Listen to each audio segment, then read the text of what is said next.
माननीय प्रधानमंत्री जी द्वारा पट्टिका अनावरण के साथ गौरवशाली कर्तव्य पथ का लोकार्पण संपन्न। हमारा सौभाग्य कि हम आजादी के अमृतकाल में इन पलों के साक्षी हैं। आइए एक बार फिर से करतल ध्वनि से पुनः इन ऐतिहासिक लम्हों में अपनी उपस्थिति दर्ज कराएं। जोरदार तालियों से अभिवादन करें इन घड़ियों का। धन्यवाद करें हमारे माननीय प्रधानमंत्री जी महोदय का। धन्यवाद मान्यवर।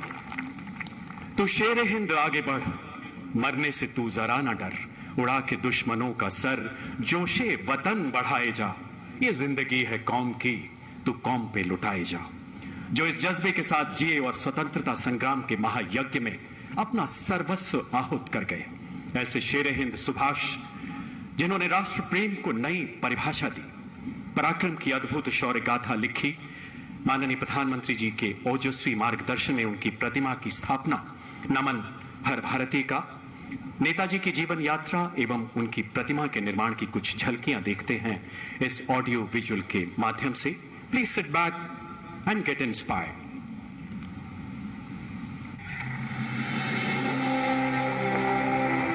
भारत की आजादी के 75 साल आज हम उत्सव के रूप में मना रहे हैं। इस बेशकीमती आजादी को पाने में लाखों सेनानियों को प्रेरित किया नेताजी सुभाष चंद्र बोस ने। क्या अमीर, क्या गरीब, हर भारतीय के दिल में नेताजी ने ऐसी आग प्रज्वलित की जिसने न केवल भारत को स्वतंत्र किया बल्कि ब्रिटिश साम्राज्य की नींव को ध्वस्त कर दिया। नेताजी ने आजाद हिंद फौज को दुनिया की सबसे शक्तिशाली फौज से लड़ने का साहस दिया।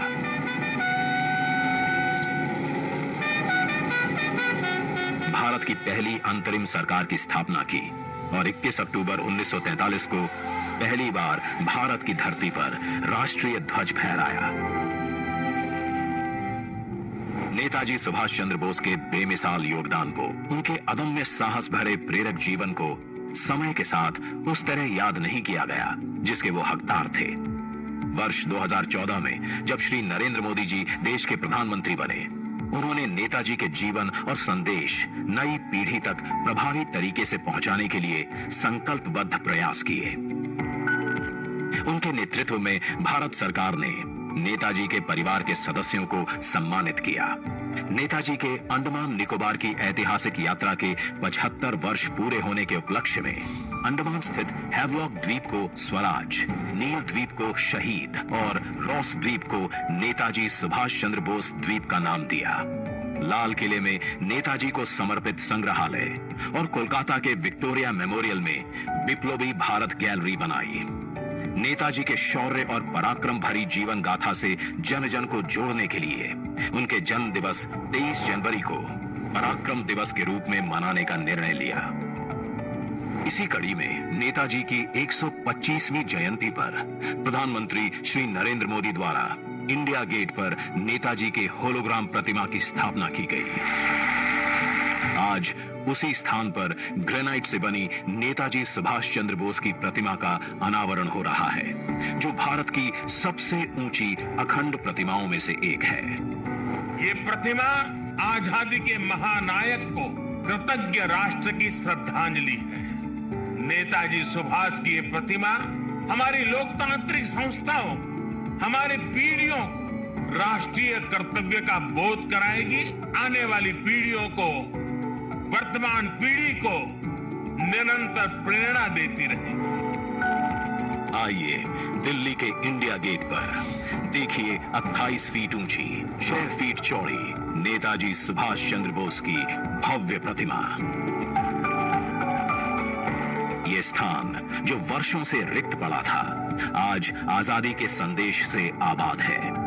तेलंगाना से 1665 किलोमीटर का सफर तय कर 280 मेट्रिक टन ग्रेनाइट सिल्ली दिल्ली पहुंची। इसे लाना भी एक चुनौती थी, जिसके लिए 140 पहियों वाली 100 फीट लंबी गाड़ी बनाई गई। प्रख्यात मूर्तिकार श्री अरुण योगीराज ने इसे आकार दिया। शिल्पकारों की टीम ने इसे 26,000 घंटों तक अपने श्रम से सींचा।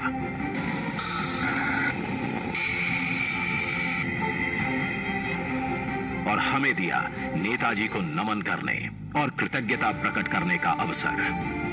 देश के लिए जीने मरने की हमेशा प्रेरणा देती रहेगी ये प्रतिमा।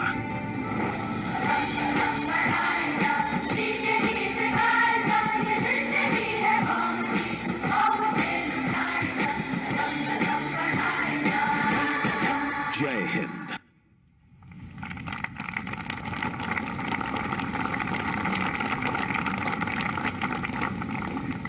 अमर सेनानी राम प्रसाद बिस्मिल की वो कविता, वो शब्द याद आते हैं। हे मातृभूमि तेरी जय हो, सदा विजय हो, प्रत्येक भक्त तेरा सुख शांति कांतिमय हो।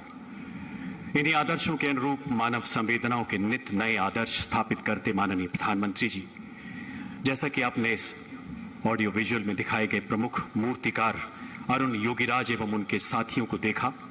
अभी कुछ ही मिनट पहले माननीय प्रधानमंत्री ने उनसे मुलाकात की, उनका हौसला बढ़ाया।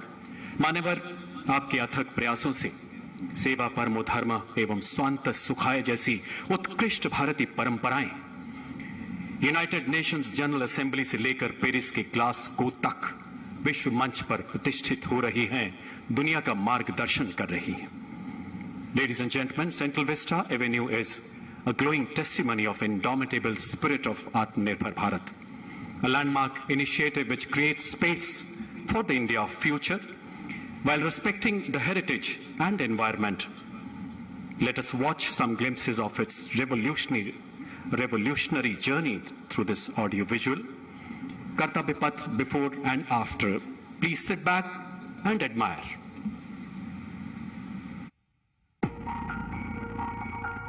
स्वागत है आपका भारत के कर्तव्य पथ पर। आजादी के 75 साल बाद गुलामी की याद दिलाते राजपथ और सेंट्रल विस्टा जैसे नामों से देश मुक्त हुआ। आधुनिक भारत, आत्मनिर्भर भारत का प्रतीक कर्तव्य पथ। इंडिया गेट से राष्ट्रपति भवन और नए संसद भवन की ओर ये कर्तव्य पथ प्रतिबिंब है विश्व पटल पर अपनी नई पहचान बनाते, तेजी से विकास करते नए भारत का।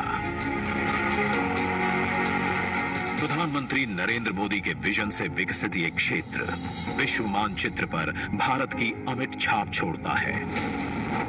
ये आजादी के अमृत काल में देश को समर्पित एक बेमिसाल सौगात है।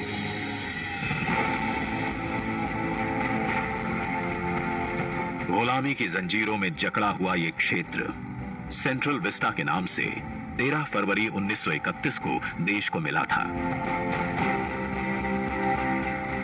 स्वतंत्रता के 75 साल में इसका स्वरूप तो बदला, लेकिन 2022 के भारत के अनुरूप इसमें कुछ अहम बदलाव जरूरी थे। इसके पुराने स्वरूप में मौजूद गुलामी की याद दिलाते अवशेषों से अमृत काल में मुक्ति जरूरी थी।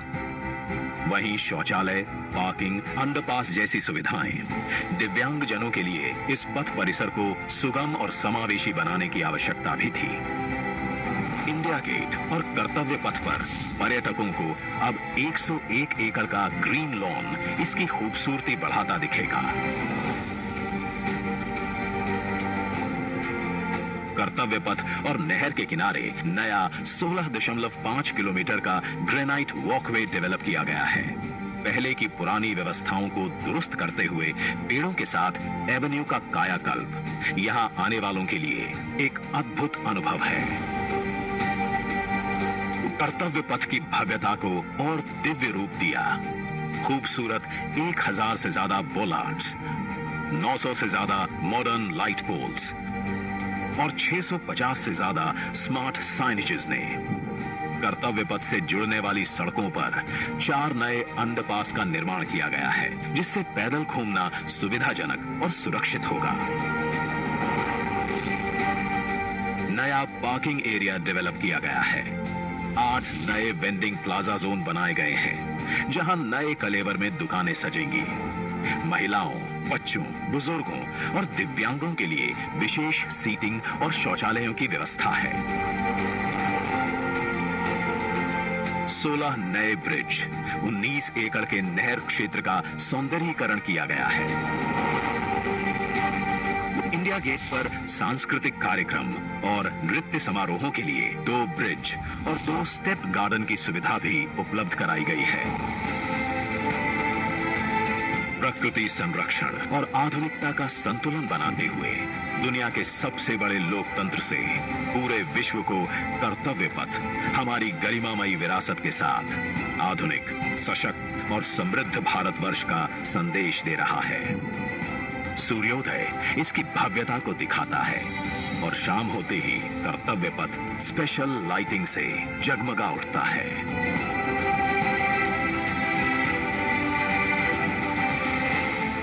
इतिहास के अनमोल पल अपने में समेटे ये कर्तव्य पथ अब नए भारत की नई अंगड़ाई है। प्रधानमंत्री नरेंद्र मोदी का ये विजन भारत के अमृत काल का प्रतिबिंब है।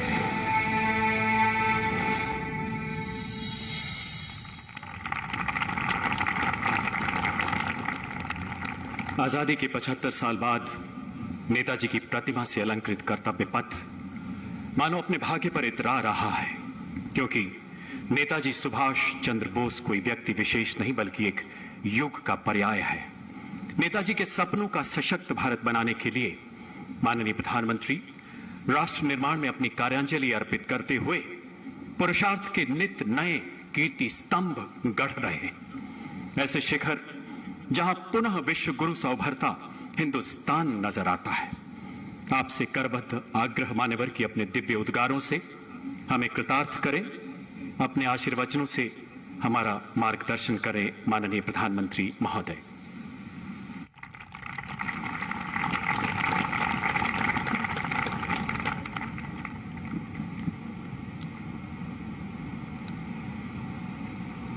आज के इस ऐतिहासिक कार्यक्रम इस पर पूरे देश की दृष्टि है।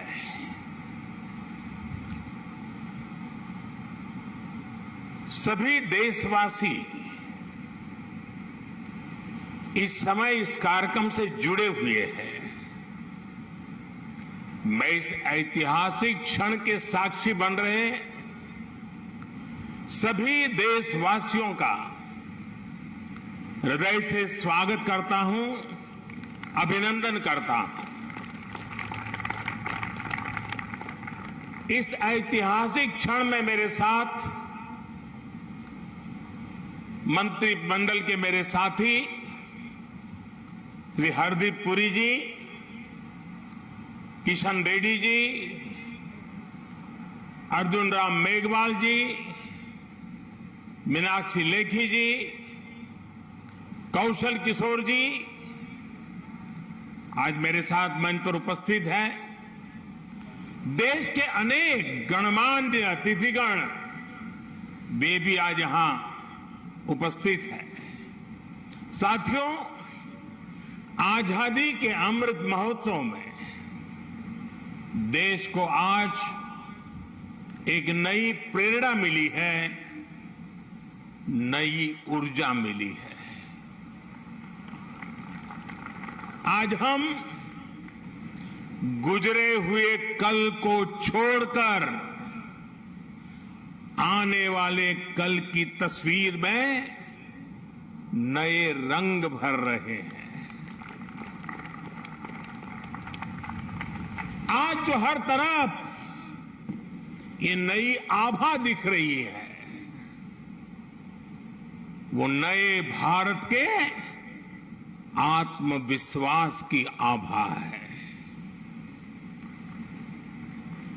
गुलामी का प्रतीक किंग्स वे यानी राजपथ आज से इतिहास की बात हो गया है, हमेशा के लिए मिट गया है। आज कर्तव्य पथ के रूप में नए इतिहास का सृजन हुआ है। मैं सभी देशवासियों को आजादी के इस अमृत काल में गुलामी की एक और पहचान से मुक्ति के लिए बहुत बहुत बधाई देता हूं।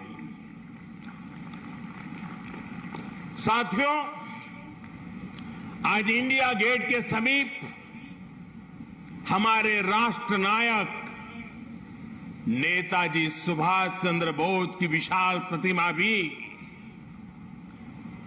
मूर्ति भी स्थापित हुई है। गुलामी के समय यहां ब्रिटिश राज सत्ता के प्रतिनिधि की प्रतिमा लगी हुई थी। आज देश ने उसी स्थान पर नेताजी की मूर्ति की स्थापना करके आधुनिक और सशक्त भारत की प्राण प्रतिष्ठा भी कर दी है। वाकई ये अवसर ऐतिहासिक है, ये अवसर अभूतपूर्व है। हम सभी का सौभाग्य है कि हम आज का ये दिन देख रहे हैं, इसके साक्षी बन रहे हैं। साथियों, सुभाष चंद्र बोस ऐसे महामानव थे जो पद और संसाधनों की चुनौती से परे थे। उनकी स्वीकार्यता ऐसी थी कि पूरा विश्व उन्हें नेता मानता था। उनमें साहस था, स्वाभिमान था, उनके पास विचार थे, विजन था, उनके नेतृत्व की क्षमता थी, नीतियां थी। नेताजी सुभाष कहा करते थे, भारत वो देश नहीं जो अपने गौरवमयी इतिहास को भुला दे। भारत का गौरवमयी इतिहास हर भारतीय के खून में है, उसकी परंपराओं में है। नेताजी सुभाष भारत की विरासत पर गर्व करते थे और भारत को जल्द से जल्द आधुनिक भी बनाना चाहते थे। अगर आजादी के बाद हमारा भारत सुभाष बाबू की राह पर चला होता तो आज देश कितनी ऊंचाइयों पर होता। लेकिन दुर्भाग्य से आजादी के बाद हमारे इस महानायक को भुला दिया गया। उनके विचारों को, उनसे जुड़े प्रतीकों तक को नजरअंदाज कर दिया गया। सुभाष बाबू के 125वें जयंती वर्ष के आयोजन के अवसर पर मुझे कोलकाता में उनके घर जाने का सौभाग्य मिला था। नेताजी से जुड़े स्थान पर उनकी जो अनंत ऊर्जा थी, मैंने उसे महसूस किया।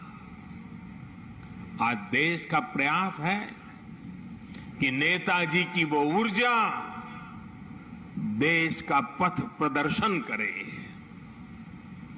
कर्तव्य पथ पर नेताजी की प्रतिभा इसका माध्यम बनेगी। देश की नीतियों और निर्णयों में सुभाष बाबू की छाप रहे, ये प्रतिमा इसके लिए प्रेरणा स्रोत बनेगी। भाइयों और बहनों, पिछले 8 वर्षों में हमने एक के बाद एक ऐसे कितने ही निर्णय लिए हैं जिन पर नेताजी के आदर्शों और सपनों की छाप है। नेताजी सुभाष अखंड भारत के पहले प्रधान थे जिन्होंने 1947 से भी पहले अंडमान को आजाद कराकर तिरंगा फहराया था। उस वक्त उन्होंने कल्पना की थी कि लाल किले पर तिरंगा फहराने की क्या अनुभूति होगी। इस अनुभूति का साक्षात्कार मैंने स्वयं किया जब मुझे आजाद हिंद सरकार के 75 वर्ष होने पर लाल किले पर तिरंगा फहराने का सौभाग्य मिला। हमारी ही सरकार के प्रयास से लाल किले में नेताजी और आजाद हिंद फौज से जुड़ा म्यूजियम भी बनाया गया है। साथियों, मैं वो दिन भूल नहीं सकता जब 2019 में गणतंत्र दिवस की परेड में आजाद हिंद फौज के सिपाहियों ने भी हिस्सा लिया था। इस सम्मान का उन्हें दशकों से इंतजार था। अंडमान में जिस स्थान पर नेताजी ने तिरंगा फहराया था, मुझे वहां भी जाना था। जाने का अवसर मिला, तिरंगा फहराने का सौभाग्य मिला। वो क्षण हर देशवासी के लिए गर्व का क्षण था। भाइयों और बहनों, अंडमान के वो द्वीप जिसे नेताजी ने सबसे पहले आजादी दिलाई थी, वो भी कुछ समय पहले तक गुलामी की निशानियों को ढोने के लिए मजबूर थे। आजाद भारत में भी उन द्वीपों के नाम अंग्रेजी शासकों के नाम पर थे। हमने गुलामी की उन निशानियों को मिटाकर इन द्वीपों को नेताजी सुभाष से जोड़कर भारतीय नाम दिए, भारतीय पहचान दी। साथियों, आजादी के 75 वर्ष पूरे होने पर देश ने अपने लिए पंच प्राणों का विजन रखा है। इन पंच प्राणों में विकास के बड़े लक्ष्यों का संकल्प है, कर्तव्यों की प्रेरणा है। इसमें गुलामी की मानसिकता के त्याग का आह्वान है, अपनी विरासत पर गर्व का बोध है। आज भारत के आदर्श अपने हैं, आयाम अपने हैं। आज भारत के संकल्प अपने हैं, लक्ष्य अपने हैं। आज हमारे पथ अपने हैं, हमारे प्रतीक अपने हैं। और साथियों, आज अगर राजपथ का अस्तित्व समाप्त होकर कर्तव्य पथ बना है, आज अगर जॉर्ज पंचम की मूर्ति के निशान को हटाकर नेताजी की मूर्ति लगी है, तो ये गुलामी की मानसिकता के परित्याग का पहला उदाहरण नहीं है। ये न शुरुआत है न अंत है। ये मन और मानस की आजादी का लक्ष्य हासिल करने तक निरंतर चलने वाली संकल्प यात्रा है। देश के प्रधानमंत्री जहां रहते आए हैं, उस जगह का नाम रेसकोर्स रोड से बदलकर लोक कल्याण मार्ग हो चुका है। हमारे गणतंत्र दिवस समारोह में अब भारतीय वाद्य यंत्रों की भी गूंज सुनाई देती है। बीटिंग द रिट्रीट सेरेमनी में अब देशभक्ति से सरोबार गीतों को सुनकर हर भारतीय आनंद से भर जाता है। अभी हाल ही में भारतीय नौसेना ने भी गुलामी के निशान को उतारकर छत्रपति शिवाजी महाराज के प्रतीक को धारण कर लिया है।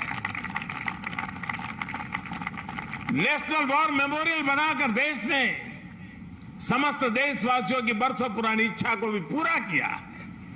साथियों, ये बदलाव केवल प्रतीकों तक ही सीमित नहीं है। ये बदलाव देश की नीतियों का भी हिस्सा बन चुका है। आज देश अंग्रेजों के जमाने से चले आ रहे सैकड़ों कानूनों को बदल चुका है। भारतीय बजट जो इतने दशकों से ब्रिटिश संसद के समय का अनुसरण कर रहा था, उसका समय और तारीख भी बदल गई है। राष्ट्रीय शिक्षा नीति के जरिए अब विदेशी भाषा की मजबूरी से भी देश के युवाओं को आजाद किया जा रहा है। यानी आज देश का विचार और देश का व्यवहार दोनों गुलामी की मानसिकता से मुक्त हो रहे हैं। ये मुक्ति हमें विकसित भारत के लक्ष्य तक लेकर के जाएगी। साथियों, महाकवि भरतियार ने भारत की महानता को लेकर तमिल भाषा में बहुत ही सुंदर कविता लिखी थी। इस कविता का शीर्षक है पारू कुलई नल्ल नाइंगल भारत नाड़। महाकवि भरतियार की ये कविता हर भारतीय को गर्व से भर देने वाली है। उनकी कविता का अर्थ है, हमारा देश भारत पूरे विश्व में सबसे महान है। ज्ञान में, अध्यात्म में, गरिमा में, अन्नदान में, संगीत में, शाश्वत कविताओं में हमारा देश भारत पूरे विश्व में सबसे महान है। वीरता में, सेनाओं के शौर्य में, करुणा में, दूसरों की सेवा में, जीवन के सत्य को खोजने में, वैज्ञानिक अनुसंधान में हमारा देश भारत पूरे विश्व में सबसे महान है। ये तमिल कवि भरतियार का, उनकी कविता का एक एक शब्द, एक एक भाव को अनुभव कीजिए। साथियों, गुलामी के उस कालखंड में ये पूरे विश्व को भारत की हुंकार थी। ये हमारे स्वतंत्र सेनानियों का आह्वान था। जिस भारत का वर्णन भरतियार ने अपनी कविता में किया है, हमें उस सर्वश्रेष्ठ भारत का निर्माण करके ही रहना है। और इसका रास्ता इस कर्तव्य पथ से ही जाता है। साथियों, कर्तव्य पथ केवल ईंट पत्थरों का रास्ता भर नहीं है। ये भारत के लोकतांत्रिक अतीत और सर्वकालिक आदर्शों का जीवंत मार्ग है।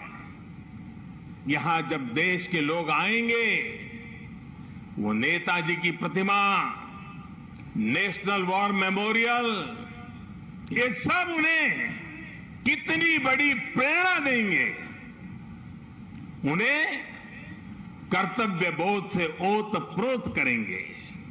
इसी स्थान पर देश की सरकार काम कर रही है। आप कल्पना करिए, देश ने जिन्हें जनता की सेवा का दायित्व सौंपा हो, उन्हें राजपथ जनता का सेवक होने का एहसास कैसे कराता? अगर पथ ही राजपथ हो तो यात्रा लोकमुखी कैसे होगी? राजपथ ब्रिटिश राज के लिए था, जिनके लिए भारत के लोग गुलाम थे। राजपथ की भावना भी गुलामी का प्रतीक थी, उसकी संरचना भी गुलामी का प्रतीक थी। आज इसका आर्किटेक्चर भी बदला है और उसकी आत्मा भी बदली है। अब देश के सांसद, मंत्री, अधिकारी जब इस पथ से गुजरेंगे तो उन्हें कर्तव्य पथ से देश के प्रति कर्तव्यों का बोध होगा। उसके लिए नई ऊर्जा मिलेगी, प्रेरणा मिलेगी। नेशनल वॉर मेमोरियल से लेकर कर्तव्य पथ से होते हुए राष्ट्रपति भवन का ये पूरा क्षेत्र उनमें नेशन फर्स्ट, राष्ट्र ही प्रथम, इस भावना का प्रवाह प्रतिपल संचारित होगा।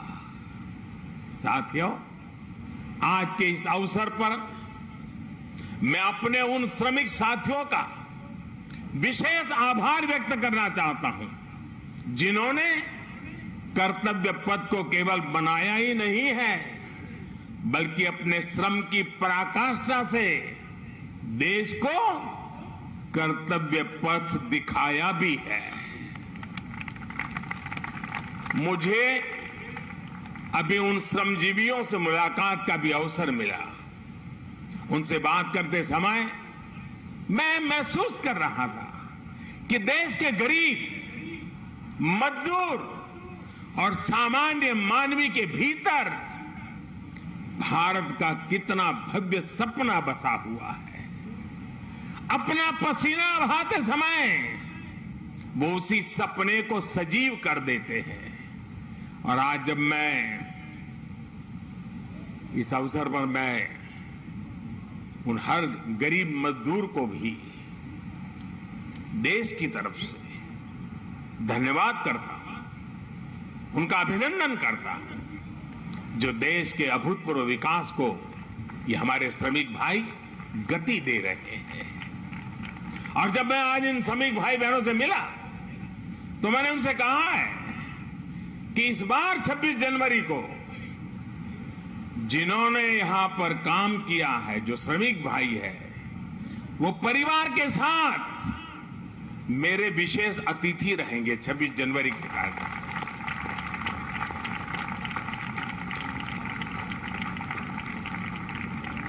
मुझे संतोष है कि नए भारत में आज श्रम और श्रमजीवियों के सम्मान की एक संस्कृति बन रही है, एक परंपरा पुनर्जीवित हो रही है। और साथियों, जब नीतियों में संवेदनशीलता आती है तो निर्णय भी उतने ही संवेदनशील होते चले जाते हैं। इसलिए देश अब अपनी श्रम शक्ति पर गर्व कर रहा है।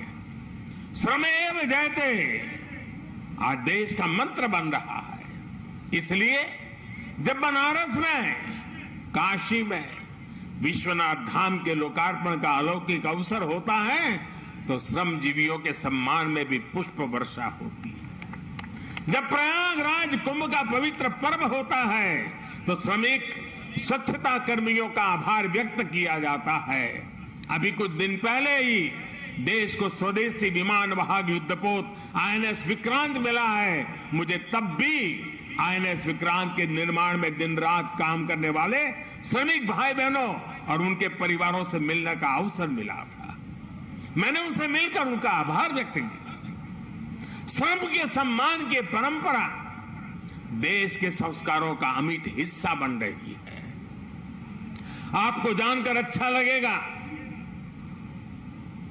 कि नई संसद के निर्माण के बाद उसमें काम करने वाले श्रमिकों को भी एक विशेष गैलरी में स्थान दिया जाएगा।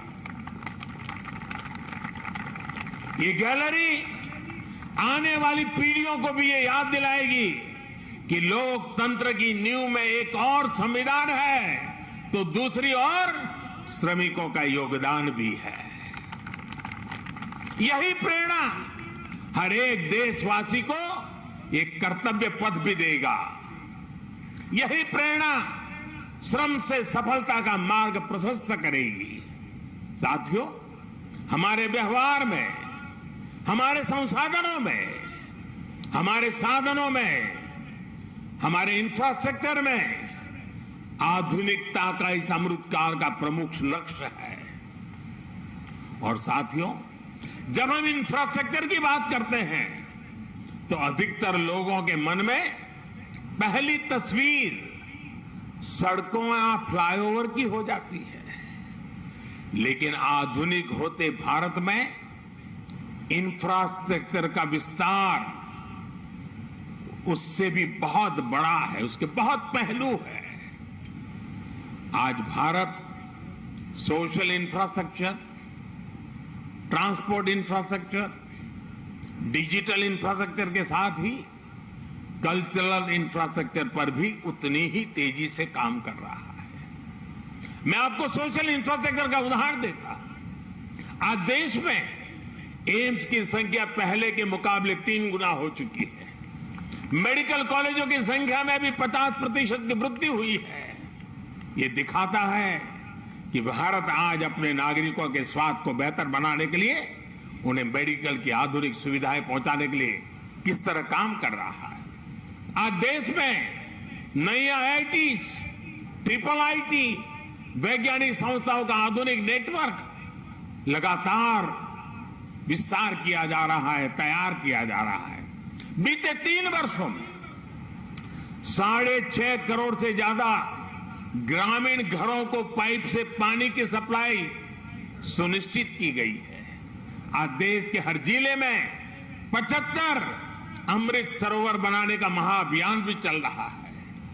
भारत का ये सोशल इंफ्रास्ट्रक्चर सामाजिक न्याय को और समृद्ध कर रहा है। साथियों, ट्रांसपोर्ट इंफ्रास्ट्रक्चर के विकास पर आज भारत जितना काम कर रहा है उतना पहले कभी नहीं हुआ। आज एक तरफ देश भर में ग्रामीण सड़कों का निर्माण हो रहा है, तो वही रिकॉर्ड संख्या में आधुनिक एक्सप्रेसवे बनाए जा रहे हैं। आज देश में तेजी से रेलवे का इलेक्ट्रिफिकेशन हो रहा है, तो उतने ही तेजी से अलग अलग शहरों में मेट्रो का भी विस्तार हो रहा है। आज देश में अनेकों नए एयरपोर्ट बनाए जा रहे हैं, तो मोटरवे की संख्या में भी अभूतपूर्व वृद्धि की जा रही है। डिजिटल इंफ्रास्ट्रक्चर के निर्माण में तो भारत आज पूरे विश्व के अग्रणी देशों में अपनी जगह बना चुका है। 1.5 लाख से ज्यादा पंचायतों तक ऑप्टिकल फाइबर पहुंचाना हो, डिजिटल पेमेंट के नए रिकॉर्ड हो, भारत की डिजिटल प्रगति की चर्चा पूरी दुनिया में हो रही है। भाई और बहनों, इंफ्रास्ट्रक्चर के इन कार्यों के बीच भारत में कल्चरल इंफ्रास्ट्रक्चर पर जो काम किया गया है उसकी उतनी चर्चा नहीं हो पाई है। प्रसाद स्कीम के तहत देश के अनेकों तीर्थ स्थलों का पुनरुद्धार किया जा रहा है। काशी, केदारनाथ, सोमनाथ से लेकर करतारपुर साहिब कॉरिडोर तक के लिए जो कार्य हुआ है वो अभूतपूर्व है। और साथियों, जब हम कल्चरल इंफ्रास्ट्रक्चर की बात करते हैं तो उसका मतलब सिर्फ आस्था की जगहों से जुड़ा इंफ्रास्ट्रक्चर ही नहीं है। इंफ्रास्ट्रक्चर जो हमारे इतिहास से जुड़ा हुआ हो, जो हमारे राष्ट्र नायक और राष्ट्र नायिकाओं से जुड़ा हुआ हो, जो हमारी विरासत से जुड़ा हो, उसका भी उतना ही तत्परता से निर्माण किया जा रहा है। सरदार पटेल की स्टैच्यू ऑफ यूनिटी हो या फिर आदिवासी स्वतंत्रता सेनानियों को समर्पित म्यूजियम, PM म्यूजियम हो या फिर बाबा Saheb Ambedkar memorial, national war memorial हो या फिर नेशनल पुलिस मेमोरियल, ये कल्चरल इंफ्रास्ट्रक्चर के उदाहरण है। ये परिभाषित करते हैं कि एक राष्ट्र के तौर पर हमारी संस्कृति क्या है, हमारे मूल्य क्या है और कैसे हम इन्हें सहज रहे हैं। एक आकांक्षी Bharat social infrastructure, transport infrastructure, digital infrastructure के साथ ही कल्चरल इंफ्रास्ट्रक्चर को गति देते हुए तेज प्रगति कर सकता है। मुझे खुशी है कि आज कर्तव्य पथ के रूप में देश को कल्चरल इंफ्रास्ट्रक्चर का एक और बेहतरीन उदाहरण मिल रहा है। आर्किटेक्चर से लेकर के आदर्शों तक आपको यहां भारतीय संस्कृति के दर्शन भी होंगे और बहुत कुछ सीखने को भी मिलेगा। मैं देश के हर नागरिक का आह्वान करता हूं, आप सभी को आमंत्रण देता हूं, आइए इस नवनिर्मित कर्तव्य पथ को आकर देखिए। इस निर्माण में आपको भविष्य का भारत नजर आएगा। यहां की ऊर्जा आपको हमारे विराट राष्ट्र के लिए एक नया विजन देगी, एक नया विश्वास देगी। और कल से लेकर के अगले 3 दिन यानी शुक्र, शनि और रवि 3 दिन यहां पर नेताजी सुभाष बाबू के जीवन पर आधारित शाम के समय ड्रोन शो भी आयोजन होने वाला है। आप यहां आइए, अपने और अपने परिवार की तस्वीरें खींचिए, सेल्फी लीजिए। इन्हें आप हैशटैग कर्तव्य पथ से सोशल मीडिया पर भी जरूर अपलोड करें। मुझे पता है ये पूरा क्षेत्र दिल्ली के लोगों की धड़कन है। यहां शाम को बड़ी संख्या में लोग अपने परिवार के साथ आते हैं, समय बिताते हैं। कर्तव्य पथ की प्लानिंग, डिजाइनिंग और लाइटिंग इसे ध्यान में रखते हुए भी की गई है। मुझे विश्वास है कर्तव्य पथ की ये प्रेरणा देश में कर्तव्य बोध का जो प्रवाह पैदा करेगी, ये प्रवाह ही हमें नए और विकसित भारत के संकल्प की सिद्धि तक लेकर जाएगा। इसी विश्वास के साथ आप सभी का एक बार फिर बहुत बहुत धन्यवाद करता हूं। मेरे साथ बोलेंगे, मैं कहूंगा नेताजी, आप बोलिए अमर रहे, अमर रहे। नेताजी, नेताजी, नेताजी। भारत माता की, भारत माता की। वंदे, वंदे, वंदे। बहुत बहुत धन्यवाद।